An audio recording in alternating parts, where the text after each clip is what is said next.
नमस्कार, जय हिंद। स्वागत है आप सभी विद्यार्थियों का आपके अपने यूट्यूब प्लेटफॉर्म सक्सेस पेपर में। आज के इस वीडियो में लेके आया हूँ वार्षिक परीक्षा की दृष्टि से इम्पोर्टेंट कक्षा 6 का विज्ञान विषय का पेपर, जिसकी मांग आप सभी विद्यार्थी कर रहे थे। और आप सभी की मांग को ध्यान में रखते हुए आज मैं आपके विज्ञान का अति महत्वपूर्ण पेपर लेकर आया हूँ, जो कि पूरा का पूरा उत्तर सहित रहेगा।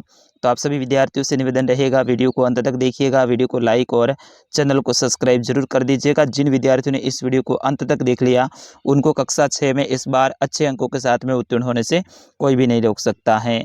कक्षा 6 के अन्य विषय के पेपर भी इसी चैनल पे मिलेंगे, इसलिए आप चैनल को भी सब्सक्राइब कर दीजिएगा। चलिए बढ़ते हैं पहले प्रश्न की ओर। पहला प्रश्न, निम्नलिखित में से किस पदार्थ में द्युति चमक नहीं पाई जाती है? तो इसका सही आंसर होगा लकड़ी। लकड़ी के अंदर चमक नहीं पाई जाती है। ऑप्शन नंबर ब रहेगा इसका सही आंसर। अगला प्रश्न है, पौधे का कौन सा भाग मिट्टी के अंदर होता है? तो इसका सही आंसर होगा जड़। जड़ है वो मिट्टी के अंदर होती है, बाकी तना, पुष्प, पत्ती ये सारे के सारे बाहर होते हैं। अगला प्रश्न है, कॉकरोच में कितनी जोड़ी पैर होते हैं? 1 2 3 4। तो इसका सही आंसर होगा 3 जोड़ी पैर होते हैं। किसमें? कॉकरोच में। ऑप्शन नंबर स रहेगा इसका सही आंसर। अगला है, निम्न में से निर्जीव है जल, छत्रक, काई, कीट। तो इसका सही आंसर होगा जल। जल है वो क्या है? निर्जीव है। तो ऑप्शन नंबर अ रहेगा इसका सही आंसर। अगला प्रश्न है, 1 सेंटीमीटर में कितने मिलीमीटर होते हैं? तो 1 सेंटीमीटर में 10 होते हैं, यानी 10 मिलीमीटर होते हैं। ऑप्शन नंबर अ रहेगा इसका सही आंसर। विद्यार्थी, वीडियो अच्छा लग रहा है तो लाइक और चैनल को सब्सक्राइब जरूर करना है, आपका अपना चैनल है। चलिए प्रश्न संख्या 6 है, रिक्त स्थान की पूर्ति कीजिए। तो इसमें पहले में आएगा रिकेटस विटामिन डी के अभाव में होता है। रिकेटस एक बीमारी है जो कि विटामिन डी के अभाव में होता है, तो रिकेटस इसमें बढ़ना है। फिर उसके बाद में अगला है, विटामिन बी की कमी से बेरी बेरी रोग होता है, तो विटामिन बी लिखना है इसमें, ठीक ना। यहाँ पे देखो नीचे उत्तर दे रखे हैं। और तीसरे में आएगा, विटामिन सी के अभाव में स्कर्वी रोग होता है। और हमारे भोजन में विटामिन ए के अभाव में रतौंधी होता है। तो इस तरह से आपको रिक्त स्थान भरना है। फिर उसके बाद में सत्य और असत्य की पहचान करनी है। जैसे कि पहला देखिए, तेल जल के साथ में मिश्रणीय है। बिल्कुल असत्य बात है, क्योंकि तेल है वो जल के साथ में मिश्रित नहीं होता है। तेल हल्का होता है जबकि जल भारी होते हैं, तो ये असत्य हो जाएगा। पत्तियां वाष्प उत्सर्जन क्रिया द्वारा भोजन बनाती हैं, ये भी असत्य है, क्योंकि पत्तियां है वो प्रकाश संश्लेषण से भोजन बनाती है, वाष्प उत्सर्जन से नहीं, तो इसलिए ये असत्य हो जाएगा। पुष्प के केंद्र में स्थित भाग को स्त्री केसर कहते हैं, ये सत्य बात है। और तना जल का संवहन करता है, यानी जल को ऊपर तक पहुंचाता है, ये सही बात है। और प्रकाश संश्लेषण में जल ऑक्सीजन का उपयोग होता है, ये गलत बात है, क्योंकि जल और ऑक्सीजन का उपयोग नहीं होता है। अगला प्रश्न है, प्रश्न संख्या 7, खरपतवार क्या है? वेरी वेरी मोस्ट इंपॉर्टेंट ये प्रश्न है इस बार आपके आने वाले एग्जाम की दृष्टि से। तो खेतों, बगीचों और गमलों में स्वतः ही उग जाने वाले अनचाहे पौधे को खरपतवार कहते हैं। तो इसका सही आंसर ये होगा, खेतों, बगीचों और गमलों में स्वतः ही यानी अपने आप ही उग जाने वाले अनचाहे यानी बिना फालतू के जो पौधे होते हैं उन्हें खरपतवार कहते हैं। प्रश्न संख्या 8 है, संधि किसे कहते हैं? तो इसका सही आंसर होगा, शरीर के विभिन्न भागों में जहां पर दो हिस्से एक दूसरे से जुड़े हो, ऐसे स्थानों को संधि कहते हैं। अगला प्रश्न है, प्रश्न संख्या 9, आवास किसे कहते हैं? तो किसी पौधे, जंतु, जीव का वह परिवेश जिसमें वह रहता है उसका आवास कहलाता है। यानी कोई पौधा, जंतु या फिर जीव जहां पर वो रहता है वह उनका क्या कहलाता है? आवास कहलाता है। अगला प्रश्न है, हमारे भोजन के मुख्य पोषक तत्वों के नाम लिखिए। तो हमारे भोजन के मुख्य पोषक तत्व कार्बोहाइड्रेट, प्रोटीन, वसा और विटामिन और खनिज लवण होते हैं। इसके अतिरिक्त आहारी रेशे और जल भी हमारे शरीर में आवश्यक हैं। अगला प्रश्न है, विलेय और अविलेय पदार्थ में अंतर स्पष्ट कीजिए।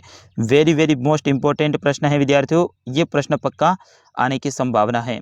तो विलेय पदार्थ, जो पदार्थ द्रव यानी जल में घोलने पर पूरी तरह घुल जाते हैं, विलेय पदार्थ कहलाते हैं।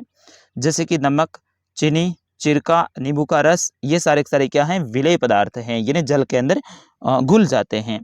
और अविलेय पदार्थ, जो पदार्थ किसी भी प्रकार के द्रव में नहीं घुलते हैं वे अविलेय पदार्थ कहलाते हैं, यानी द्रव में नहीं घुलते हैं वह क्या है? अविलेय पदार्थ हैं। जैसे कि बालू, रेत, चौक पाउडर, लकड़ी का बुरादा, ये सारे के सारे क्या है? अविलेय पदार्थ हैं।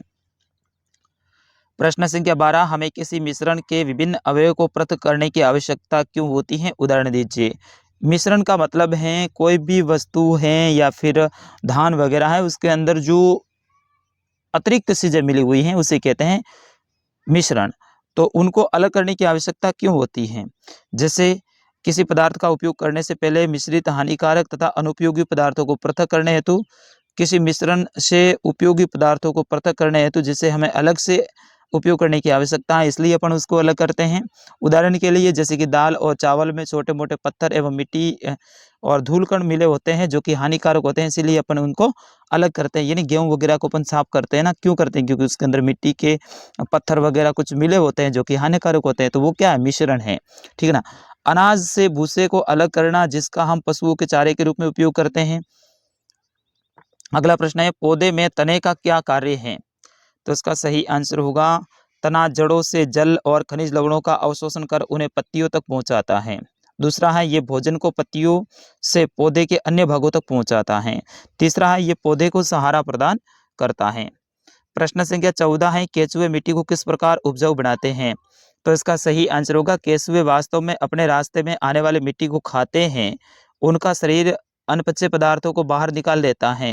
केंचुए द्वारा किया गया यह कार्य मिट्टी को उपजाऊ बनाता है, जो पौधों के लिए फायदेमंद होता है। अगला प्रश्न है, प्रश्न संख्या 15, निम्नलिखित पर टिप्पणी लिखिए। मेरुदंड और मानव खोपड़ी। तो मेरुदंड हमारी गर्दन से प्रारंभ होकर पीठ पर नीचे की ओर तक की संरचना मेरुदंड कहलाती है। ये अनेक छोटी छोटी अस्थियों से बना होता है। पसली पिंजर भी वक्ष क्षेत्र में इन्हीं अस्थियों से जुड़ा होता है। विद्यार्थियों, अभी तक आपने चैनल को सब्सक्राइब नहीं किया है तो किस बात की देर कर रहे हो? चैनल को सब्सक्राइब करो, आपका अपना चैनल है। वीडियो को लाइक भी जरूर करो और अंत तक जरूर देखना है। चलिए, अगला है मानव खोपड़ी। हमारी खोपड़ी अनेक अस्थियों के एक दूसरे से जुड़ने पर बनी है और ये हमारे मस्तिष्क को ढककर उनकी सुरक्षा प्रदान करती है। अगला प्रश्न बहुत इंपॉर्टेंट है कि तटस्थ मरुस्थल में जीवन यापन के लिए किस प्रकार अनुकूलित है? तो अच्छे से पढ़ लीजिएगा इसको। फिर उसके बाद में अगला है, राधा के घर तथा उनके स्कूल के बीच की दूरी 3250 मीटर है। इस दूरी को किलोमीटर में व्यक्त करना है। हम जानते हैं कि 1000 मीटर बराबर 1 किलोमीटर होता है, यानी 1 किलोमीटर में कितने होते हैं? 1000 मीटर होते हैं। तो यहाँ पे मीटर कितने मीटर थे? 3250। तो 3250 मीटर बटा 1/1000, 1/1000 है यहाँ पे। ठीक है ना। 1/1000 इंटू 3250, तो इसको किलोमीटर में व्यक्त करेंगे 3.25 किलोमीटर हो जाएगा, यानी 3.25 किलोमीटर हो जाएगा। फिर उसके बाद में अगला प्रश्न है, पारदर्शी, अपारदर्शी और पारभासी वस्तुओं के विषय में लिखिए। तो पारदर्शी ऐसी वस्तुएं जिनको आर पार आसानी से देखा जा सकता है, पारदर्शी वस्तुएं कहलाती हैं।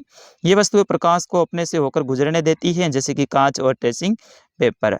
पारभासी ऐसी वस्तुएं जिनके आर पार देख सकते हैं पर स्पष्ट नहीं, पारभासी वस्तुएं कहलाती हैं। ये प्रकाश के कुछ भाग को ही अपने से होकर गुजरने देती है, जैसे कि वस्त्र और प्लास्टिक। और अपारदर्शी ऐसी वस्तुएं जो प्रकाश को आर पार जाने नहीं देती हैं, यानी उनके आर पार अपन नहीं देख सकते हैं, जैसे कि लकड़ी और पत्थर। अगला प्रश्न 19वां, व्याख्या कीजिए कि निम्न चित्र में दर्शाई गई व्यवस्था में बल्ब क्यों दीप्तिमान नहीं होता है? प्रश्न संख्या 20 है, चुंबक के दो कोई गुण लिखिए। तो चुंबक के दो गुण लिखने बहुत इंपॉर्टेंट है। ये भी चुंबक लोहा, निकेल, कोबाल्ट जैसे कुछ पदार्थों से बनी वस्तुओं को आकर्षित करती हैं और स्वतंत्रता पूर्वक लटकाने पर ये उत्तर दक्षिण दिशा को निर्देशित करती हैं। और प्रश्न संख्या 21 है, वायु के संगठन क्या है? तो वायु अनेक गैसों का एक मिश्रण है। इसमें इसके 99% भाग पर मात्र 2 गैसें नाइट्रोजन और ऑक्सीजन पाई जाती हैं।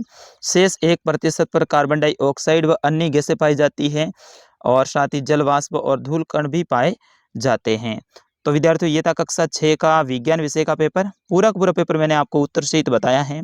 मेरी मेहनत के लिए आप वीडियो को लाइक और चैनल को सब्सक्राइब जरूर करना है, क्योंकि आने वाले समय में आपके लिए और भी अच्छे अच्छे पेपर में लेकर आऊँगा। सभी विषय के पेपर यहाँ पे अपलोड करने वाला हूँ, इसलिए आपको चैनल को सब्सक्राइब करना पड़ेगा। यहाँ पे 1000 विद्यार्थी देखकर जा रहे हैं, तो 1000 के 1000 सब्सक्राइब करके जाएंगे। ठीक है ना। मिलते हैं अगले वीडियो में, तब तक के लिए नमस्कार, जय हिंद।